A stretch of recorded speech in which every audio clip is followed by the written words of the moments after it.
watermelon sauce. So we're going to add some basil. And I'm trying to go fast because I'm nervous. This is also from Jane's garden.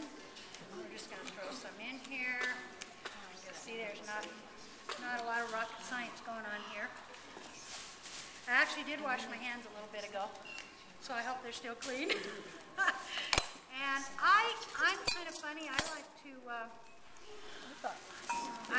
to do my garlic in a, well, I wouldn't be very good on TV, would I? I'm just so nervous.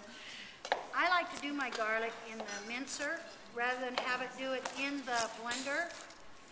I just think it does a better job of blending it up and getting it more uniform in its form. So I'm just going to go ahead.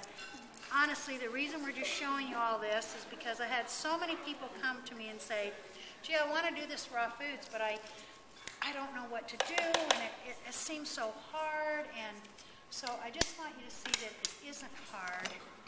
It's fun and it's easy and quick.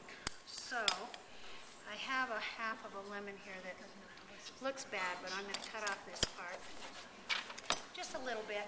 They say that you should have 5 different tastes in your food. Sweet, sour, salty, savory. Okay. Anyway, 5 different things. And honestly, I'm not sure of what all of them are, but I know that if you add a little bit, sweet, if you add a little bit of lemon, it just seems to make everything good. And then, of course, I've got a wonderful little bit of an onion. I'm not going to chop this very much, just throw it in there a little bit.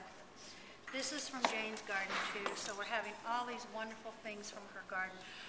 It's nice to have a little sweet, I have found, with my tomato sauce, raw. I like to have a little sweet, so a couple of dates you can just throw in.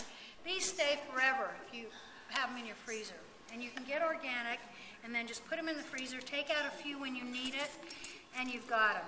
Now, I forgot to, these are some wonderful dried tomatoes that I got from Jane's garden, but I forgot to hydrate them. But the recipe calls for a little bit of dried tomatoes if you want, and then fresh tomatoes.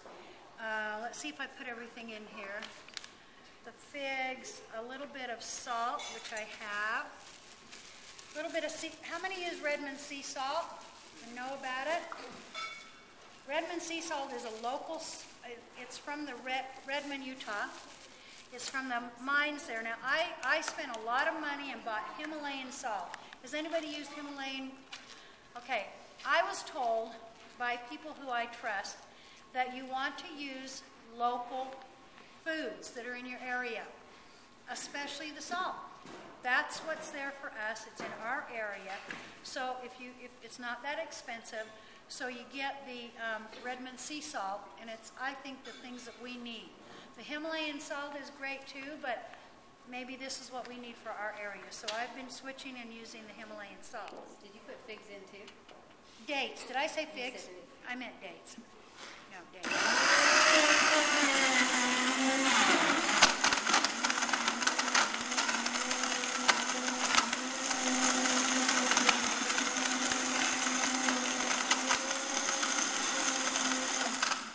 Andi, I put in my dried tomatoes with my Vitamix and it'll Do you? chop a lot.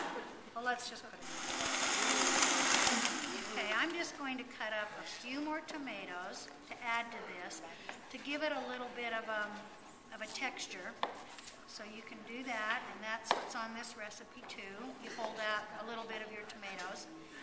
And again, I've always been one to follow a recipe until I started eating more of a live food diet. And now I'm trusting my taste a little better. And by the way, those of you who have family, who, for example, you fix a wonderful dish and nobody wants it, why do you think that is? I need a rag. I've done this a number of times. Go on a cleanse. Maybe a 10-day cleanse. The lemonade cleanse is a great one. Whatever you want to do.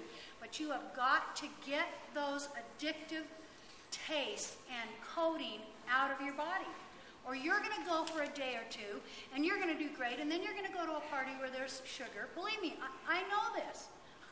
I have done this. You're going to go and you're going to think, I'm not going to eat it, I'm not going to eat it, I'm not going to eat it. When your body is addicted, it craves it. And so you're going to give in. You're going to get weak, your family's there, they're giving you these wonderful foods, you feel bad, you're sad that day. So eating is a substitute for love. It's the best counterfeit there is on this earth for love. It's a counterfeit. But so if you are serious about eating a live food diet, go through a cleansing period for a time, and then your vegetables will taste better, your salads will be better, you won't crave the sugars, the sweetness in the tomato, the sweetness in the orange and the apple will satisfy you. But it won't if you go back and forth every day, day after day, trying really your hardest to give up sugar. It doesn't work, I'm here to tell you. It doesn't work, so give yourself a time to have a cleansing diet. There's all kinds of cleansing diets all over on the internet. Many books, many people. Jensen has a great one. You can find them anywhere. Call me if you can't, and I'll help you. But please do that if you're really serious about wanting to eat a live food diet, which will change your life.